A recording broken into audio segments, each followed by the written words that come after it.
Nunca pensé que, a mis 68 años, tendría que mendigar un techo bajo el mismo al que ayudé a construir, y menos frente a mi propio hijo. Era un jueves por la tarde, la luz de San Diego filtrándose por las persianas de la cocina. El olor a albahaca todavía flotaba en el aire. Había preparado su pasta favorita, como todos los jueves desde que me mudé a la suite del fondo. Un gesto simple, maternal. Una manera de seguir sintiéndome útil, pero ese día no traía cena. Traía una noticia que me dejó temblando solo de pensar en pronunciarla. Me senté en el borde de la mesa, con las manos entrelazadas y la garganta reseca. Cuando Kevin bajó, le dije, perdí el trabajo en la escuela, ya no me necesitan como tutora. No alcé la vista. No podía. Esperaba lo siento mamá, quizá un abrazo breve. Lo que recibí fue el golpe seco de su taza contra la encimera. Y ese tono que ya conocía bien. El de cuando hablaba con empleados o con técnicos por teléfono. El de un jefe apurado. Mamá, es hora de que empieces a valerte por ti misma. Ya no podemos seguir sosteniéndote, dijo, sin rodeos. Me quedé inmóvil, como si mis oídos se hubieran llenado de agua. Sostenerme, pensé. ¿No era yo quien cocinaba, limpiaba, cuidaba a su hija después de la escuela? Kevin, siempre tan limpio, tan moderno, tan eficiente, bajó la voz como si me estuviera haciendo un favor al no gritar. Te doy hasta el domingo para empacar. Rachel quiere convertir la suite en un gimnasio. Así, sin drama, como si hablara de mover una lámpara vieja. Las palabras rebotaban dentro de mí, sin encontrar salida. Mi hijo, el niño que crié sola, que alimenté con arroz y lentejas cuando no alcanzaba para más, que llevé de la mano cada día hasta que pudo ir solo. Ahora me hablaba como si yo fuera una maleta fuera de lugar. Subió las escaleras, y al rato escuché sus risas con Rachel. No lo soporto, pero sí lo entendí. Hablaban de cómo sería tener una elíptica y un espejo de cuerpo entero, donde ahora dormía yo. Por fin espacio para nosotros, dijo ella. Ahí, en ese momento, me prometí no llorar frente a ellos. Me encerré en la suite que hasta entonces llamaban de mamá. Empecé a doblar mis cosas sin pensar. Mis blusas ordenadas por color, mi libro de cocina anotado, el viejo alfiletero de mi hermana Emily. Todo iba entrando, una pieza a la vez, en una maleta demasiado pequeña para contener una vida. ¿Sabes qué fue lo más duro? Escuchar el sonido de su licuadora mientras yo guardaba mis tazas de cerámica. El sonido de alguien que se siente en casa, mientras tú descubres que nunca lo estuviste. Guardé el relicario de plata de Emily. Esa pequeña medalla que usaba cuando me sentía perdida. Lo toqué unos segundos más de lo necesario. Como quien acaricia la cara de una madre en sueños. Me vi en el espejo. El mismo suéter de punto que tenía desde hacía años. El cabello bien peinado, como siempre. Una mujer que aún planchaba sus pañuelos y etiquetaba cada frasco de la despensa. ¿Eso era una carga? No dormí esa noche. Me senté en la cama con el teléfono en la mano, leyendo y releyendo un correo sin abrir de hacía 2 días. Venía de un bufete en Madrid. Me lo había enviado el albacea de mi hermana Emily. Y aún no tenía idea del huracán que escondía ese mensaje. Pero eso vendrá después. Esa noche me limité a mirar la maleta abierta, la lámpara apagada y mi reflejo en la ventana. A veces, el abandono no viene con gritos ni portazos. A veces, es una risa que se filtra por el techo, y te deja más sola que el silencio. No siempre fue así. No siempre fui esa señora mayor que empaca en silencio, mientras la tratan como estorbo. Hubo un tiempo, no tan lejano, en que Kevin me abrazaba hasta quedarse dormido. Yo me sentaba al pie de su cama, le contaba historias con voces distintas para cada personaje, y él me miraba con esos ojitos tan abiertos, como si todo lo que dijera fuera cierto. Lo crié sola desde que tenía 5 años. Su padre, Michael, murió joven. Un accidente en la carretera una tarde lluviosa de abril, cuando Kevin estaba en kinder y yo trabajaba como bibliotecaria en la escuela primaria del barrio. Me dieron el pésame claro, pero nadie me preguntó cómo iba a hacer para pagar la hipoteca. Así que hice lo que sabía hacer, trabajar. Turno matutino en la escuela. Por las tardes, en una cafetería. Y por las noches, limpiando oficinas en el centro. Nunca dejé de contarle cuentos a Kevin. Aunque fuera por teléfono, aunque me quedara dormida leyéndole. No me lo perdonaba si no lo hacía. Cuando cumplió 12 años, me pidió una bicicleta. Yo no tenía cómo comprarla, pero una vecina me enseñó a coser. Empecé haciendo dobladillos, luego camisas y uniformes escolares. Meses después, le entregué la bici envuelta en un lazo rojo. Era usada, pero la limpié tanto que brillaba como nueva. Se la mostré con el corazón temblando, y él gritó de alegría como si le hubiera dado la luna. Ese momento, te juro, me sostuvo durante años. Cuando entró a la universidad, trabajé tiempo completo en la biblioteca y los fines de semana en una librería de segunda mano. Tenía las manos agrietadas de tanto usar detergente barato. Pero no me importaba. Le enviaba comida enlatada por correo. A veces un billete de 20 escondido entre las páginas de un libro. Le cosí su traje de graduación. Azul marino, corte clásico. Me dejó tomarle una sola foto con el puesto. Solo una mamá. No quiero parecer un niño, pero para mí, siempre lo fue. Solíamos ver películas antiguas los viernes. Cary Grant, Ingrid Bergman, Gene Kelly. Le gustaban los musicales, aunque fingía que no. Comíamos palomitas hechas en la estufa, con sal gruesa y un toque de mantequilla. Se acurrucaba a mi lado con una manta. Me pedía que le explicara los chistes. ¿Por qué se ríen, mamá? Y yo se los explicaba. Una vez tras otra. Durante años creí que esa ternura nos protegería. Que todo ese amor, toda esa dedicación, nos blindaría contra el resentimiento o el desdén.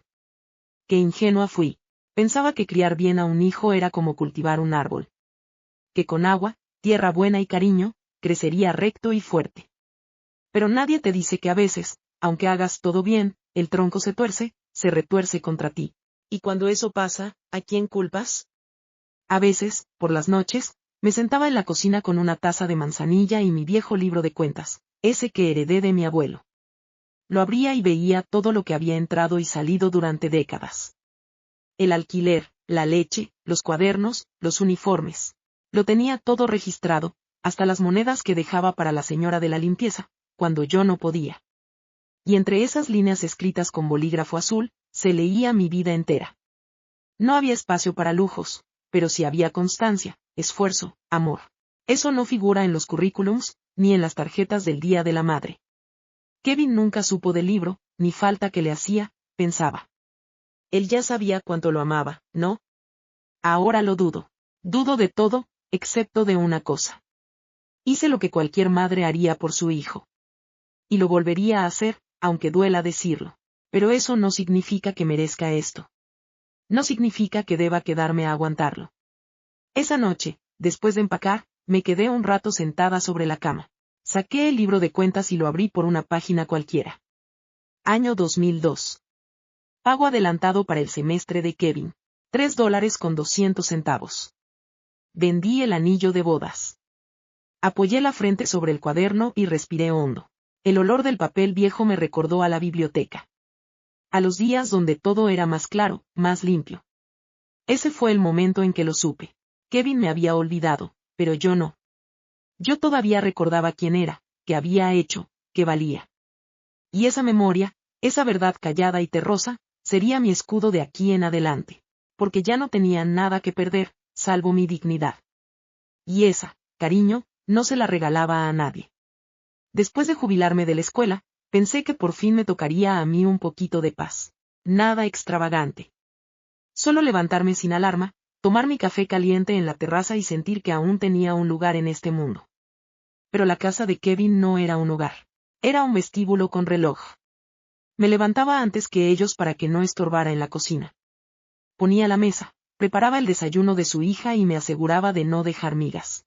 No porque ellos lo pidieran, sino porque sabía que lo notarían. Con el tiempo, empecé a desaparecer a propósito. Me escabullía al jardín con un libro. Me ponía los audífonos sin volumen.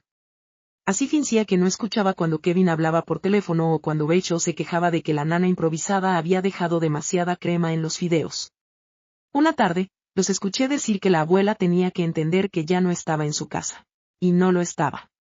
Aunque la hipoteca la había pagado yo. Después de perder mi trabajo, mis días se volvieron más lentos. El reloj de la cocina sonaba más fuerte. Mis pasos más cuidadosos. Empecé a notar las pequeñas cosas. Como Rachel cerraba la puerta más fuerte si yo estaba en la sala. Como Kevin evitaba el contacto visual cuando me pedía espacio. El colmo fue mi cumpleaños. Nadie se acordó. No hubo tarjeta, ni flores, ni siquiera una llamada. Rachel publicó en Instagram una foto de su batido matutino con la leyenda: Día de reset. Solo lo esencial. Ese día me horneé un pastel de plátano, con nueces, como me gustaba. Usé el molde redondo que traje en mi mudanza. Ese que había comprado con cupones en el 96. Me senté sola en la cocina, con una vela clavada en medio. La encendí, cerré los ojos y pedí un deseo tonto. Que alguien se acordara de mí, aunque fuera por accidente. Apagué la vela. El humo subió en espiral. Y yo lo miré como si pudiera llevarse mi tristeza. Después de eso, dejé de esperar. Dejé de ofrecer ayuda con las tareas. De preguntar cómo había estado el día. Dejar de dar, para mí, fue como dejar de respirar. Pero ya no podía seguir dando cuando cada gesto era ignorado, o peor, malinterpretado. Me volví invisible. Lo único que seguía haciendo era prepararles comida a los domingos. No por ellos. Por mí. Era mi forma de marcar el tiempo. De recordarme que aún sabía cuidar. Cocinaba en silencio, sin esperar gracias. Y me retiraba antes de que sirvieran los platos.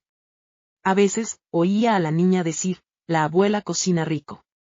Y eso me bastaba para dormir. Pero en las noches, el silencio era otro. Uno más oscuro. Tenía un sillón junto a la ventana, con una manta tejida que me había regalado Emily antes de morir. Me sentaba ahí con un té de manzanilla, mi único ritual intacto. A veces releía cartas viejas. A veces simplemente veía pasar los coches en la calle, preguntándome si alguno llevaba a alguien hacia una vida mejor. Una noche, me desperté con un sueño inquietante. Emily me hablaba desde una estación de tren, con un sobre en la mano. Toma esto, decía. Te lo ganaste. Me desperté sudando. Me levanté. Caminé hasta el pequeño cajón donde guardaba el correo. Y ahí estaba. El sobre que aún no había abierto. Del despacho legal de Madrid. Pero no lo toqué. No esa noche. Solo lo miré. Y por primera vez en semanas, me sentí poderosa. Porque aunque ellos no lo sabían, algo me decía que todo iba a cambiar. Todavía no había abierto el sobre. Ni confirmado lo que presentía. Pero había algo distinto en el aire, como cuando una tormenta se acerca, y las hojas cambian de dirección. Como un susurro que te dice: aguanta un poco más. Ya viene lo tuyo. Lo que no sabía era que la próxima vez que Kevin me pidiera algo, cuando me mirara con esa mezcla de impaciencia y desdén, ya no le tendría miedo. Porque el amor que se da sin medida no desaparece. Se transforma. Y el mío, cariño, estaba a punto de volverse a cero. Dicen que el diablo no llega con cuernos y cola, sino con pequeñas concesiones. Con risas suaves. Con frases dichas al pasar. Y así fue como empezó todo. Eres un poco intensa con los mensajes, mamá, me dijo Kevin una tarde, mientras hojeaba el periódico digital en su tablet. No era la primera vez que lo notaba molesto por mis llamadas, pero esa vez sonó diferente. Como si estuviera dándome una advertencia. Desde entonces, empecé a contar los mensajes antes de enviarlos. 3 por semana como máximo. 2, si eran largos. Una vez me arrepentí y borré uno antes de apretar enviar. Sentí vergüenza. Como una adolescente rogando por atención. Otra vez, durante una cena informal con amigos de Kevin, él bromeó. Ya sabes cómo son los boomers. Se jubilan y creen que pueden invadirte el espacio. Todos rieron. Incluso Rachel. Me reí también, porque no quería hacer el momento incómodo. Pero el tenedor me tembló en la mano. Una semana después, mientras lavaba los platos, lo escuché hablar por teléfono en el pasillo. Sí, mamá vive con nosotros, pero es temporal. No podemos hacernos cargo para siempre. Pausa. Sí, es básicamente una carga económica. No tiene ingresos fijos. Me tragué la rabia con el agua del grifo.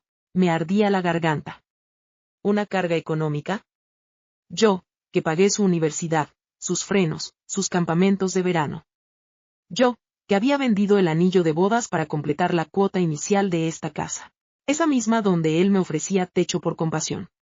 Y lo peor no era que lo dijera. Era que lo creyera. Luego vinieron los comentarios sutiles de Becho. Tenemos que hacer espacio, ¿no? Los hijos se independizan, pero los padres no. O esa vez que dijo, delante de su hija. Es que los abuelos ahora viven demasiado. Uno ya no se puede retirar tranquilo. La niña no entendió, pero yo sí. Era una lanza envuelta en risa. También estaba la fijación reciente con mi testamento. Kevin me preguntaba por mis cuentas, por si tenía algo guardado. Yo siempre había sido transparente con él. No porque tuviera mucho, sino porque pensaba que la confianza era un valor de familia. Una noche mientras preparábamos té, me lo soltó sin rodeos. Mamá, deberías pensar en poner todo en orden, por si pasa algo. ¿Algo como qué? Le pregunté, sin levantar la vista de la tetera. No sé, un accidente, una enfermedad. Ya no eres joven. Rachel dice que deberías tener las cosas claras. ¿Y Rachel quién es para decirme eso? Rachel es mi esposa. Y esto también es su casa. Me giré muy despacio y lo miré. Ahí estaba mi hijo. El mismo que solía buscar mi mano cuando tenía miedo por la noche. El que no dormía sin que le cantara Mon River bajito. Bajito. Ahora me miraba como si yo fuera un archivo que necesitaba ordenarse.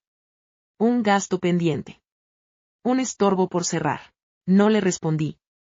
Porque si hablaba, lloraba. Y si lloraba, perdía. Así que simplemente dejé la taza sobre el mármol, fui a mi habitación. Y me senté frente al espejo. Vi mis arrugas.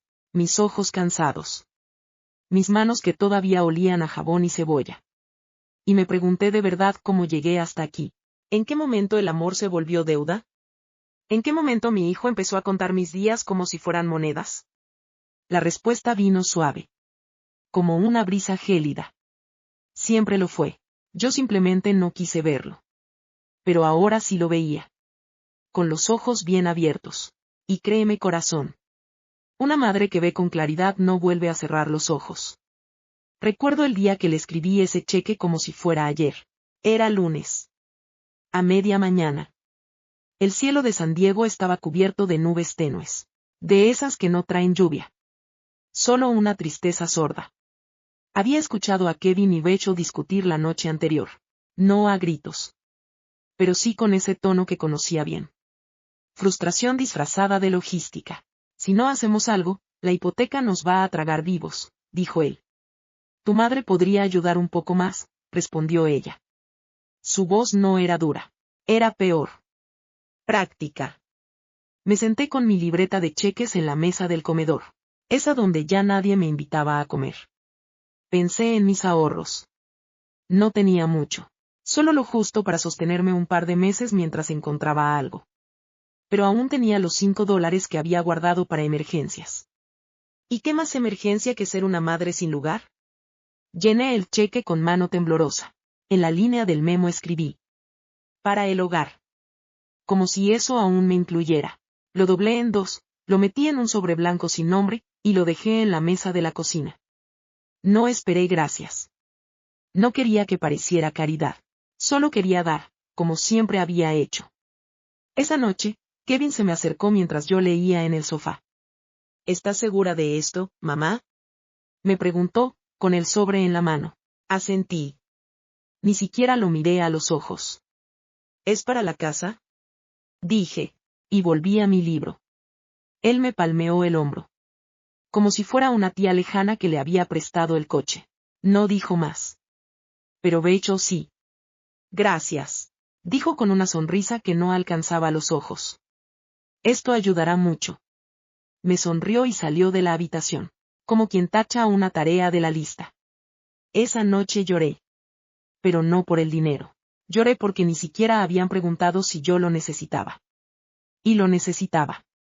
Al día siguiente, fui al joyero donde había guardado el reloj de Michael. Era su único objeto de valor. De esfera dorada. Con una correa de cuero negro que yo misma había reemplazado una vez con hilo encerado. Lo llevaba en ocasiones especiales. Y me decía. Este reloj no marca el tiempo. Marca mi suerte. Era un hombre supersticioso. Y dulce. Lo envolví en un pañuelo de lino. Y lo llevé a la casa de empeño del centro. El hombre tras el mostrador lo examinó con cuidado, sin decir palabra. Al final, me ofreció $620. Es una pieza preciosa, dijo.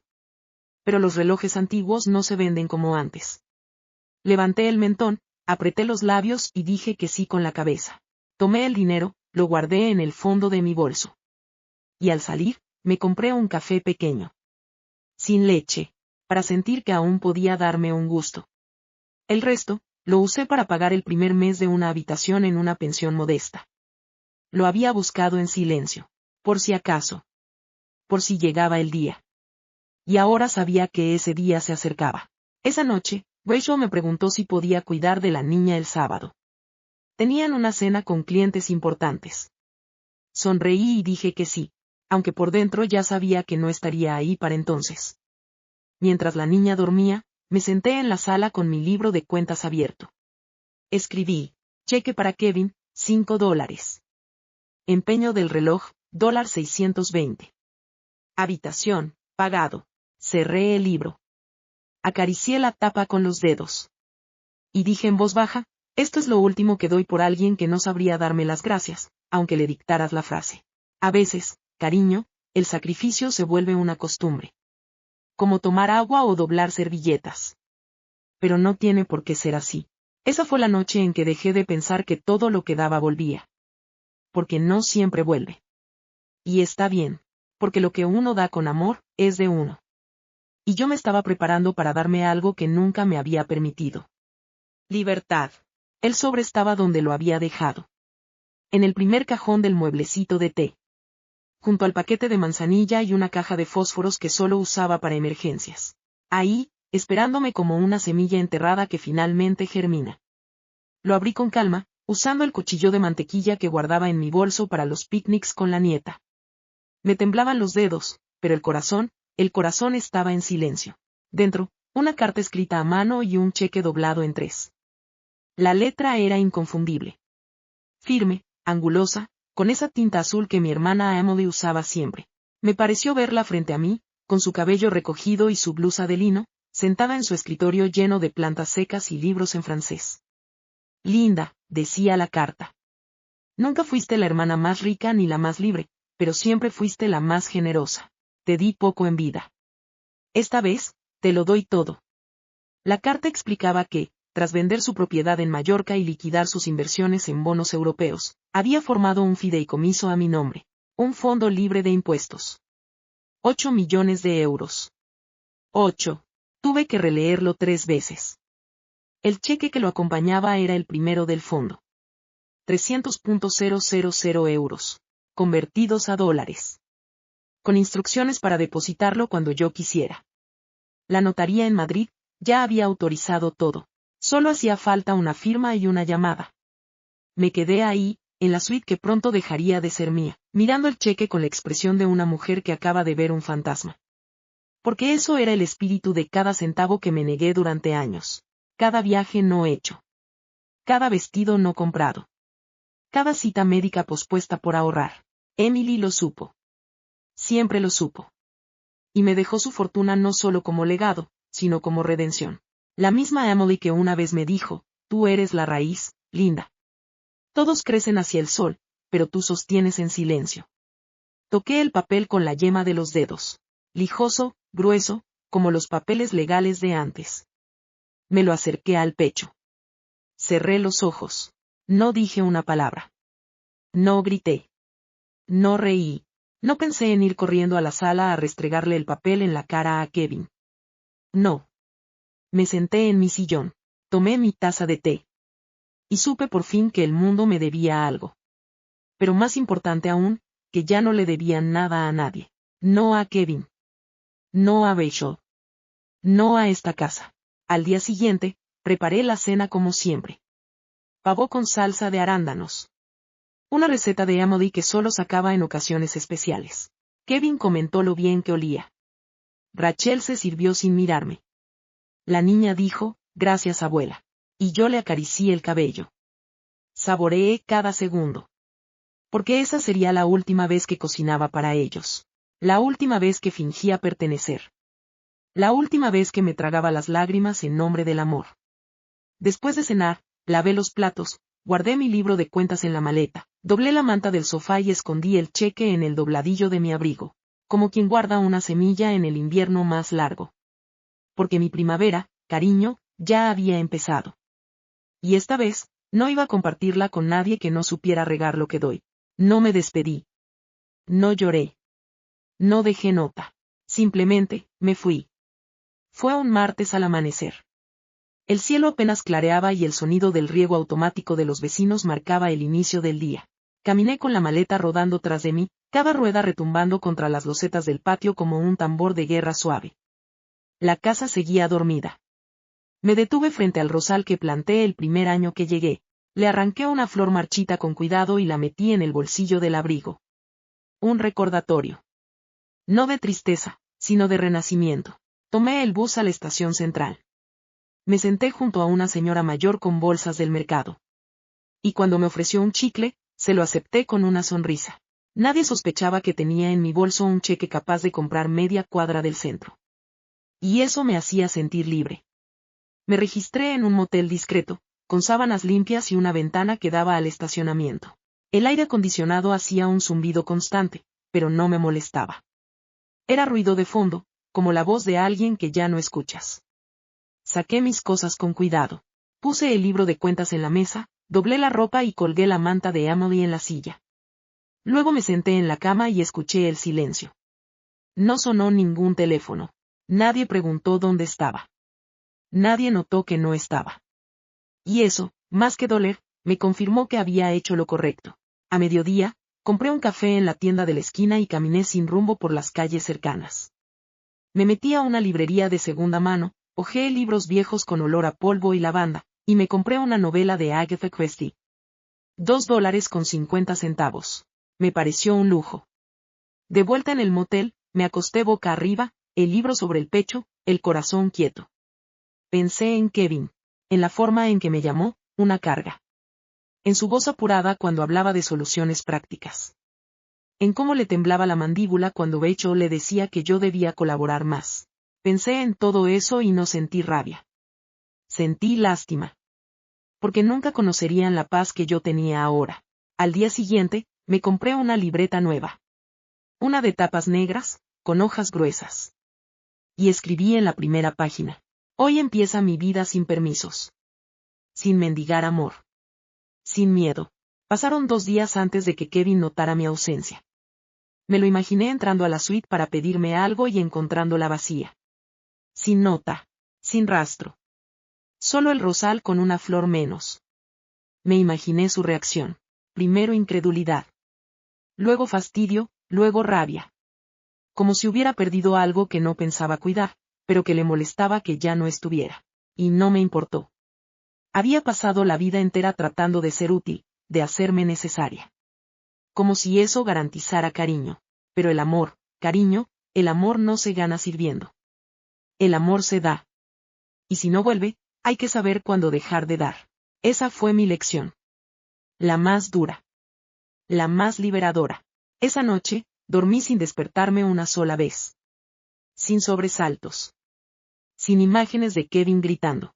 Sin sentirme culpable por respirar. Dormí como quien se ha quitado una piedra del alma. Y al despertar, supe que no volvería a entrar a esa casa. Ni aunque me rogaran. Ni aunque me pidieran perdón. Porque hay abandonos que te quiebran. Y hay otros que te salvan. Y el mío, me había devuelto la vida. Las paredes del motel eran finas, como papel encerado. Escuchaba la televisión del cuarto vecino y el tintineo de cubiertos del desayuno continental. Pero ese murmullo lejano me parecía casi reconfortante. No era juicio. No era sarcasmo. Era simplemente vida ajena. Y por primera vez en mucho tiempo, no estaba en el centro de esa vida. Me hice un té con la bolsita que había guardado de casa. Más por costumbre que por necesidad. Me senté en la cama, el vaso entre las manos. Y dejé que el calor me llegara a los huesos. Miré por la ventana. Autos y palmeras. Un cielo sin nubes. Y ahí, en esa quietud, empezó la película en mi cabeza. Una tras otra, las escenas de mi vida con Kevin desfilaron sin permiso. El primer día de escuela, cuando se soltó de mi mano temblando, y yo le hice un dibujo en la servilleta para que no me olvidara en el recreo. La noche que se enfermó de varicela y dormí sentada en el piso de su cuarto, con las luces apagadas y la mano en su frente. La vez que lloró porque no podía entender álgebra. Y yo me quedé hasta las 2 de la mañana estudiando con él, aunque al día siguiente tuviera que trabajar doble turno. Todo eso vivía en mí. ¿Pero vivía en él? ¿Lo recordaba? ¿O lo había convertido en una historia conveniente, donde su madre era una mujer frágil, inútil, que simplemente se aprovechaba de su hospitalidad? La verdad se abría paso como un cuchillo lento. No le dolía haberme perdido. Le dolía haber perdido el acceso. A mi tiempo. A mi dinero. A mi lealtad ciega. Lo entendí todo con una claridad que me dejó helada. Kevin no me extrañaba. Extrañaba mi utilidad. Y esa, cariño, es una diferencia brutal. Me quedé ahí, en silencio, sintiendo el peso de cada palabra que me había tragado. Eres muy emocional. No hagas una escena. No es para tanto. Frases que se me pegaron como lapa a la piel. Pensé en todas las veces que me hicieron sentir mucho. Demasiado madre. Demasiado disponible. Demasiado presente. Y me pregunté, con un nudo en el pecho, ¿acaso hay una forma correcta de ser mamá, sin que te acusen de asfixiar o de abandonar? Porque yo no era perfecta. No soy santa. Pero tampoco merecía ser tratada como un mueble viejo con fecha de caducidad. Entonces lo dije en voz alta, como si al pronunciarlo pudiera empezar a sanarlo. No me echaron por perder el trabajo.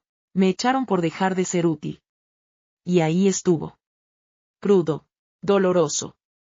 Real. Kevin no me traicionó en un arranque. Lo hizo poco a poco. Con risas disfrazadas de bromas. Con ausencias disfrazadas de ocupación. Con decisiones disfrazadas de lógica. Fue una traición lenta. Metódica. Camuflada. Y cuando dejó de necesitarme, simplemente me empujó hacia la puerta como quien saca una planta seca del balcón. No lloré esta vez. Me limité a respirar. Me pasé el dedo por el relicario de Emily, colgado al cuello. Ese pequeño óvalo de plata que ella usaba cuando se sentía perdida. Me lo dejó en su testamento, junto con la fortuna. Me dijo una vez. Este relicario es para recordarte que lo invisible también es sagrado. Y sí.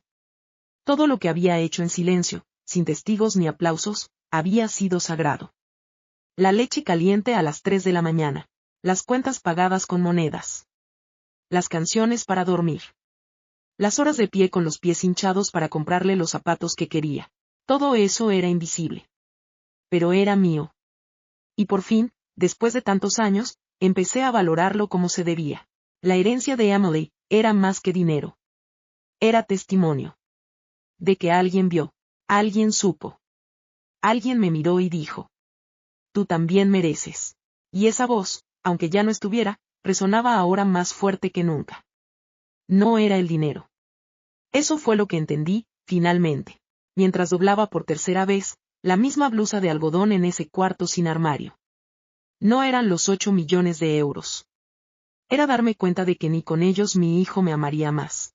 Que podía ser millonaria, santa o mendiga. Y para él seguiría siendo una madre que estorba. El dinero no fue la sorpresa. La sorpresa fue esa. Ver que nunca me vio a mí. Solo vio lo que podía extraer, lo que podía contar, lo que podía controlar. Me quedé sentada con el cheque en una mano y el relicario en la otra. Pensé en todas las versiones de mí que había dejado en el camino. La bibliotecaria silenciosa que organizaba cuentos con amor. La madre que recortaba cupones con pinzas de cejas. La abuela que preparaba pan de plátano con nuez para cada cumpleaños. Todas esas mujeres, eran yo. Y ninguna había sido suficiente para que me amaran sin condiciones. Eso fue lo que partió algo en mí. No la expulsión. No la humillación. No el frío. Fue entender que el amor que recibí siempre tuvo fecha de caducidad. Y que esa fecha llegó el día que ya no pude ofrecer más. Una vez leí una frase en una novela barata. El día que dejas de ser útil, te vuelves prescindible. En aquel momento me pareció exagerado. Ahora me parecía profética. Kevin no solo dejó de quererme. Me quitó el derecho a existir dentro de su mundo. Y eso, para una madre, es una muerte en vida. Me levanté del colchón crujiente, caminé hasta el espejo del baño y me miré. Había líneas nuevas alrededor de mi boca. El cabello estaba más blanco que la última vez que me lo teñí. Pero mis ojos estaban despiertos, lúcidos, innegociables. Y entonces, por primera vez en mi vida, lo dije en voz alta sin culpa. Ya no quiero rogar por cariño. Sentí como las palabras vibraban en mi pecho. No eran solo un pensamiento. Eran una promesa.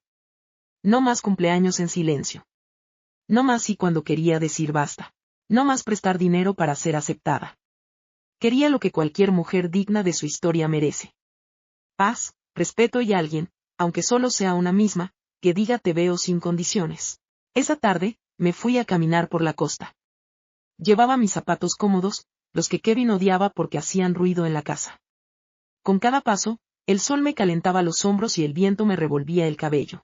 Y sentí algo que no sentía desde hacía décadas. Espacio. Interno. Como si por fin pudiera estirar los brazos sin chocarme con las expectativas de nadie. Me senté en una banca y saqué la libreta negra que compré en la papelería del centro. En la primera página ya había escrito, hoy empieza mi vida sin permisos. Ahora añadí, el amor que tengo ya no está en oferta. Lo subrayé 2 veces. Luego cerré el cuaderno. Y sonreí. No por venganza, sino porque, después de todo lo vivido, estaba empezando a reconocerme de nuevo. Y créeme corazón, eso vale más que cualquier cheque. No esperaba encontrar a nadie que me ofreciera una mano en este momento. A esas alturas, la idea de ser cuidada sin condiciones me parecía una fantasía. Algo que les pasaba a otras personas. Pero a veces, solo a veces, la vida te lanza un gesto pequeño y justo. Uno que no puedes ignorar. Fue en la lavandería del motel. Yo estaba tratando de leer mientras esperaba que giraran las toallas, cuando escuché una voz que me hizo levantar la vista. Linda. ¿Eres tú? Era Tom, mi vecino de toda la vida. Pelo blanco como la leche y una sonrisa que siempre parecía a medio camino entre la simpatía y la sospecha. Era abogado retirado. Siempre llevaba camisas perfectamente planchadas. Y hablaba con voz suave, como si cada palabra fuera parte de un argumento bien estudiado. Tom, por Dios, murmuré, tapándome la boca con la mano. ¿Qué haces aquí? Vine a visitar a mi sobrino. Está en la zona por trabajo. Pero tú, ¿qué haces aquí? Yo dudé. Por un momento, estuve tentada a mentir. Decir que me había tomado unas mini vacaciones.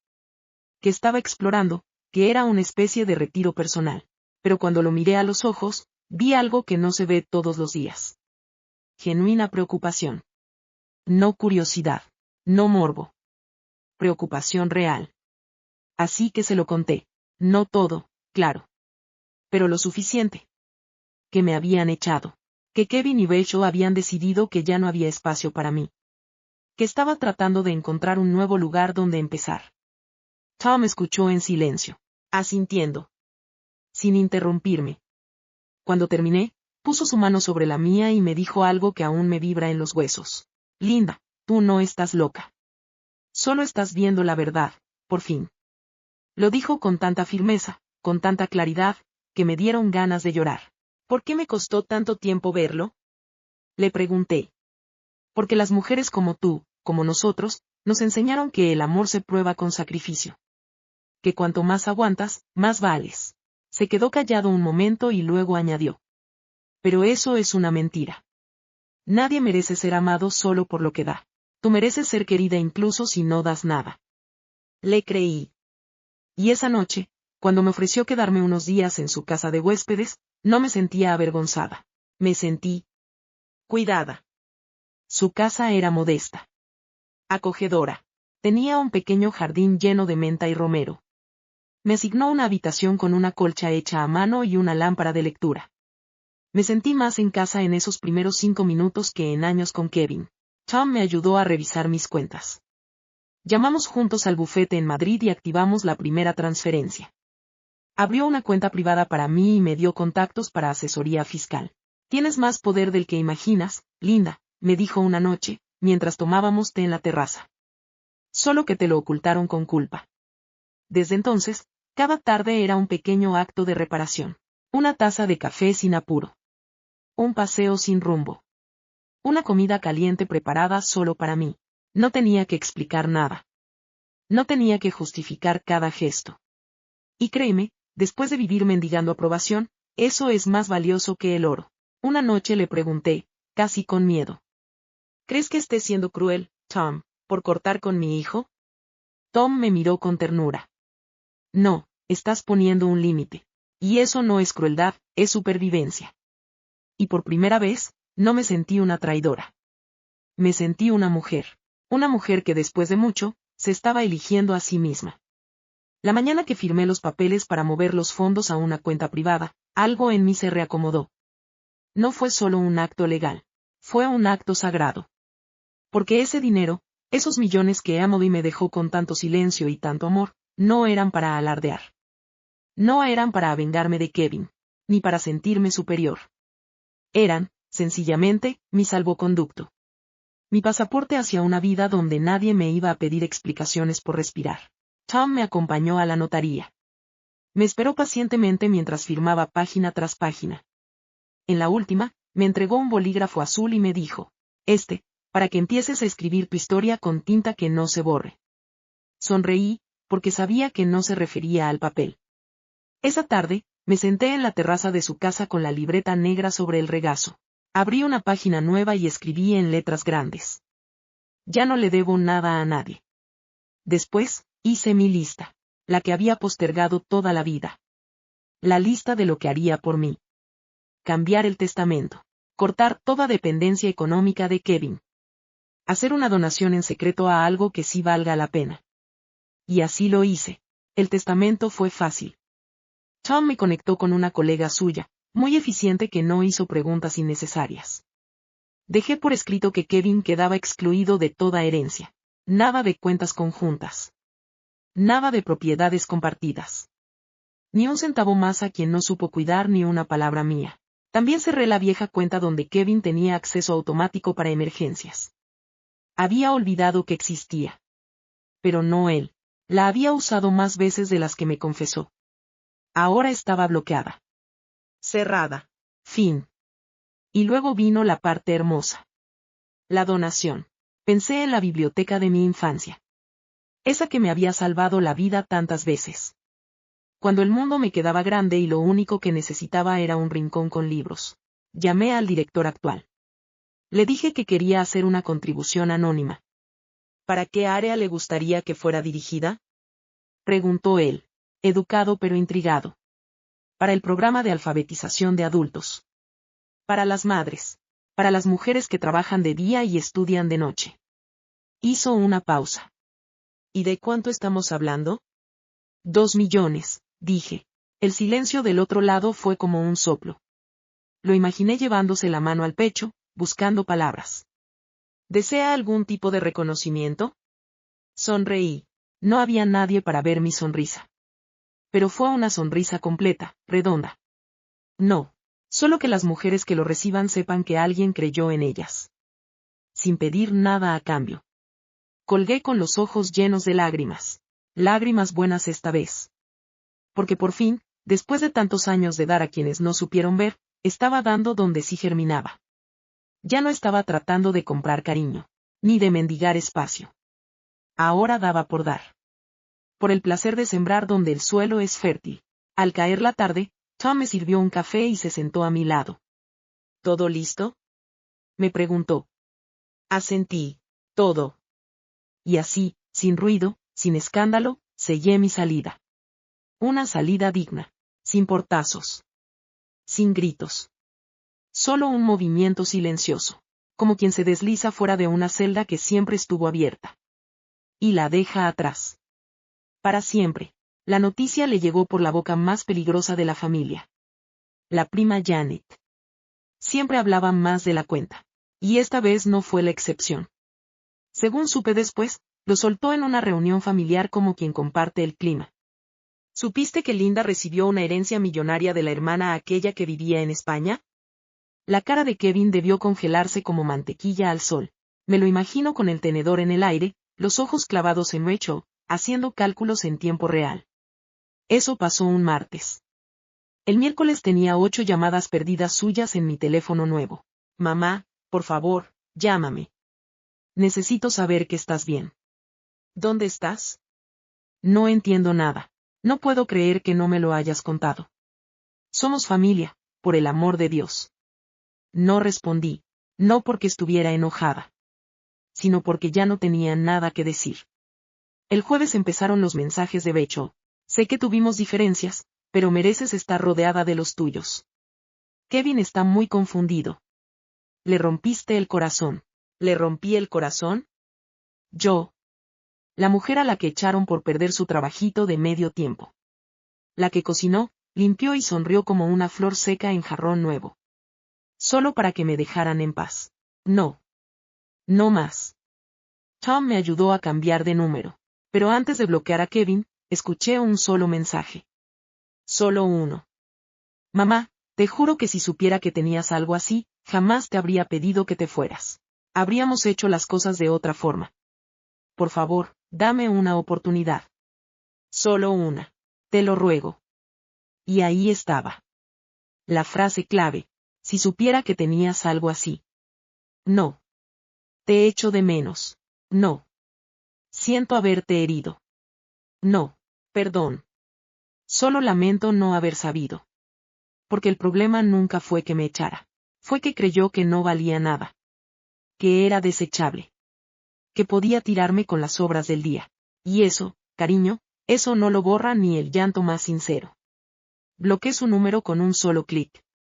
Y con ese gesto tan simple, tan silencioso, me sentí más ligera que en décadas. Tom me miró desde el otro lado del patio y levantó su taza de café en señal de brindis. ¿Y ahora? Ahora le dije. Empiezo a vivir. Nos quedamos en silencio un rato. Se oía el canto de un petirrojo y el zumbido de una abeja alrededor del limonero. Y luego dije algo que no sabía que llevaba dentro. No perdí un hijo, Tom. Perdí una ilusión. Él asintió. Y a veces perder una ilusión es lo mejor que puede pasarte. Porque te deja ver la verdad. Y la verdad, por más dura que sea, siempre es mejor que una mentira cómoda. Así fue como me despedí. No con palabras. No con drama, sino con un acto simple y brutal. El silencio. El tipo de silencio que solo se logra cuando, por fin, una mujer ha dejado de pedir permiso para existir. La cita en la oficina del abogado fue mi idea. No porque le debiera nada. No porque quisiera darle explicaciones, sino porque a veces, el cierre necesita forma. Y yo quería mirar a Kevin una última vez. No como madre, no como víctima, sino como mujer completa. Tom me acompañó, pero se quedó en la recepción. Este es tu terreno, linda, me dijo con un gesto firme. Yo asentí. Ya no necesitaba que nadie hablara por mí. La sala de juntas era fría, con muebles modernos y sin alma. Me senté al borde de una silla de cuero, con la espalda recta y el bolso sobre las rodillas. Llevaba mi mejor blusa, esa de lino blanco con los bordes bordados a mano. Me puse los aretes de perla que Mako me regaló cuando Kevin nació. No como símbolo. Como escudo. Kevin llegó 5 minutos tarde. Siempre llegaba tarde a lo importante. Cuando me vio, fingió una sonrisa. Esas sonrisas que se quiebran en los bordes. Mamá, gracias por venir. Necesitaba verte. De verdad. Yo no respondí. Solo abrí mi bolso, saqué un sobremanila y lo empujé hacia él por la mesa. ¿Qué es esto? Los documentos que certifican que ya no formas parte de mis asuntos legales, ni financieros, ni personales. Nada que deba preocuparte. Él no lo abrió. Me miró. Desconcertado. Mamá, no entiendo. ¿Por qué estás haciendo esto? Me incliné un poco hacia él. No lo suficiente como para parecer afectada. Lo suficiente para que me escuchara bien. Porque no perdí un trabajo, Kevin. Perdí un hijo. Y no voy a seguir mendigando amor de alguien que me considera útil, solo cuando me necesita. Su boca se abrió apenas. Quiso hablar, justificar, suplicar. Pero levanté la mano. No. Déjame terminar. Has dicho muchas cosas durante los años. Algunas me las tragué. Otras me hicieron sangrar por dentro. Pero la peor fue esa risa. La noche que dijiste que convertirías mi cuarto en un gimnasio. Sus ojos bajaron. Yo, no. Repetí esta vez más firme. No me debes explicaciones. Ni yo a ti. Este encuentro no es para reconciliar. Es para que quede claro que ya no soy parte de tu historia. Silencio. Un silencio denso. Como el que queda tras una explosión. Kevin se inclinó hacia adelante. Mamá. Estás exagerando. Todos cometemos errores. Tú también tuviste los tuyos. Claro que sí, asentí. El primero fue enseñarte que siempre estaría. Pasara lo que pasara. El segundo, darte todo sin pedir respeto a cambio. Pero eso ya se acabó. Volvió a recostarse en la silla. Derrotado. Así nomás.